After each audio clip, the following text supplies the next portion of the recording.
नमस्कार, मैं ललित प्रजापति। सोने चांदी के ताज़ा भाव क्या हैं और क्यों आखिर इसकी तुलना 1980 से की जा रही है, इसको लेकर बातचीत करेंगे। 1980 के घटनाक्रम से बार बार ये कंपैरिजन होता है। सोने का भी होता है। सोने में भी 2013 के आसपास जो जर्क आया था, उससे बार बार ये कंपेयर किया जा रहा है कि जो 2025 के ख़त्म होते होते और 2026 की शुरुआत में जो कुछ भी हुआ, इसी को लेकर आज चर्चा। क्या कुछ जो अलग अलग रिपोर्ट्स हैं वो क्या कह रही हैं, वो भी हम आपको बताएंगे। इसकी वजह क्या है, चीन से इसे जोड़कर देखा जा रहा है, वो भी बताएंगे। लेकिन सबसे पहले वायदा बाजार में एमसीएक्स में सोने चांदी की स्थितियां फिलहाल क्या है। तो थोड़ी तेजी आई है सोमवार को इंट्राडे एमसीएक्स की अगर बात कर ली जाए। गोल्ड फ्यूचर्स में 3,000 रुपये से ज़्यादा, यानी करीब करीब 2% की तेज़ी, और 1,58,500 रुपये प्रति 10 ग्राम की दाम पर ये पहुंच गया है। और अगर एमसीएक्स सिल्वर की बात की जाए तो ये 15,000 रुपये करीब बढ़ी है, यानी 6% की बढ़ोतरी का हुई है वायदा बाजार में। चांदी में 2,64,000 रुपये प्रति किलोग्राम अभी चांदी का रेट है वायदा बाजार के लिहाज से।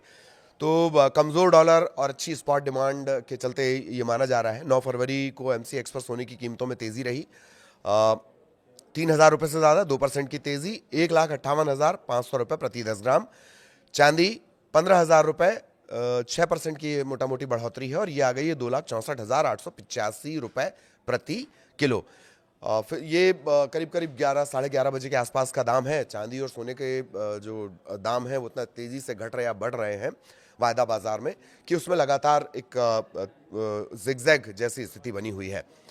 अब अगर बात कर ली जाए 11:30 दोपहर के आसपास क्या रहा, तो 1.5% के आसपास उछाल, और 1,57,550 पर सोना तब ट्रेंड कर रहा था 11:30 के आसपास, और चांदी 11,605 रुपये, यानी 4.64% की तेज़ी इसमें तब देखी जा रही थी।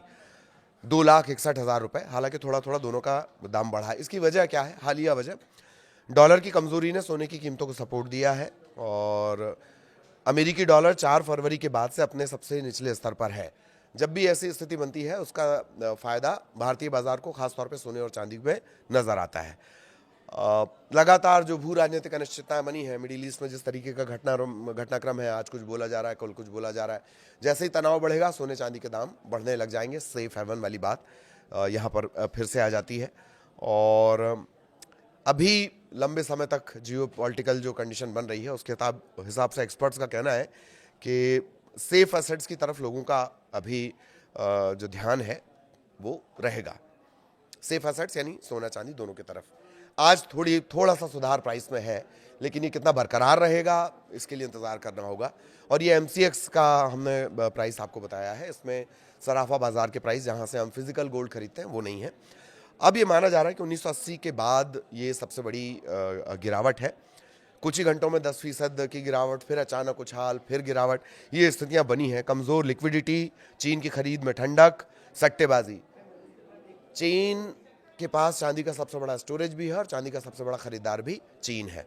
सट्टेबाजी भी वहाँ पर चलती है, वो सीधे भारत पर असर डालती है। चीन की खरीद, और ये जो स्थिति आई 1980 के बाद, सबसे ज़्यादा अस्थिर इसने चांदी को बना दिया है।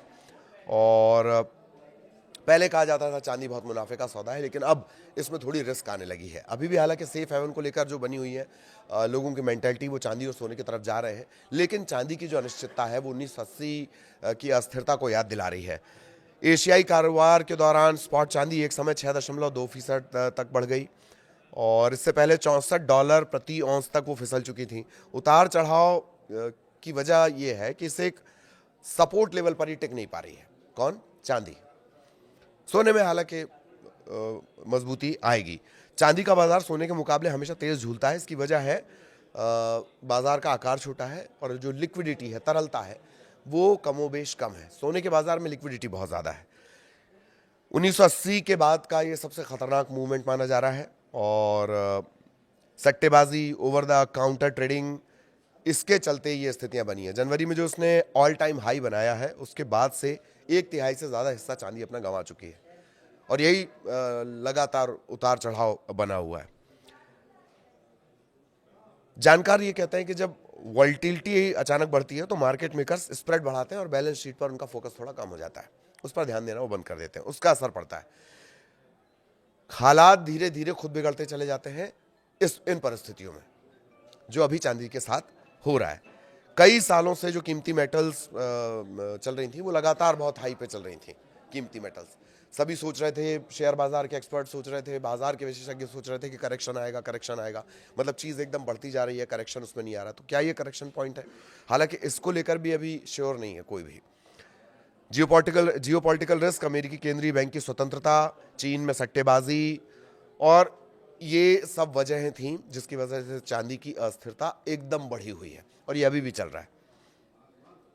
30 जनवरी को चांदी में अब तक की सबसे बड़ी गिरावट देखी गई। सोने में 2013 के बाद सबसे बड़ी गिरावट हुई है। पूरा बाजार स्थिर बना हुआ है, लेकिन सोना कमोबेश मजबूत है चांदी के कंपैरेटिवली। चीन की भूमिका बहुत अहम मानी जा रही है। चीन सबसे ज़्यादा जैसे चांदी खरीदता भी है और वहाँ सबसे बड़ा चांदी का भंडार भी है, उसमें बहुत तेज़ गिरावट आई है, खरीदारी वहाँ पर बंद हुई है। तो चांदी के नीचे के जो स्तर है उन्हें सपोर्ट नहीं मिल पाया, तो प्राइस जो है वो धड़ाम होते रहे।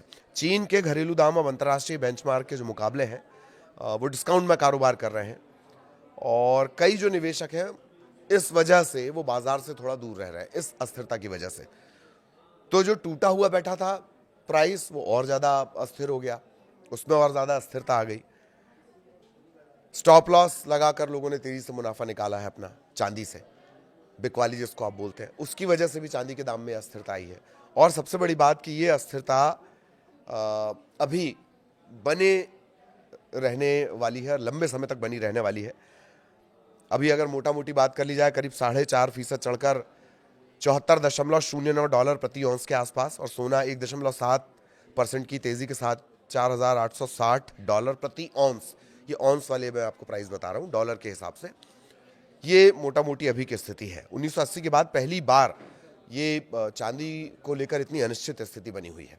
सोना फिर भी अभी भी मजबूत है, और चांदी की जो स्थितियाँ अस्थिरता है या हलचल है, जो प्राइस बार बार इधर उधर हो रहा है, उसकी वजह यही है कि अब ये सिर्फ एक निवेश के तौर पर नहीं देखी जाती है, कई जगह इस्तेमाल भी होने लगी है।